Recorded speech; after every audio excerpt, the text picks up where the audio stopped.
छत्रपती उदयनराजे भोसले यांच्या आदेशानुसार आणि मिलिंदभाऊ गायकवाड यांच्या मार्गदर्शनामध्ये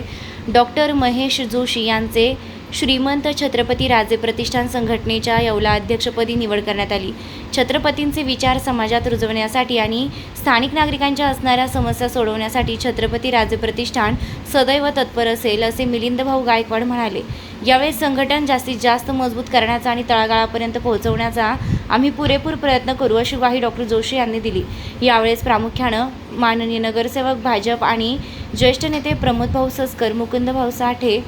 माननीय बाळासाहेब कुरे, तालुका अध्यक्ष भारतीय जनता पक्ष पाटोदा मंडल सचिन भाऊ शेळके, उपतालुका प्रमुख, उपतालुका अध्यक्ष भाजप पाटोदा मंडळ, तसेच आकाश मथुरे, नितीन पिंगळे, अशोक ढोलपुरे, अशोक आकाश साठे, सुदेश शेठ वर्मा, बाबू शेठ खानापुरे, शिवाजी शेळके, रितेश शेलार, गजानन जमदाडे, तसेच प्रियाताई वरपे,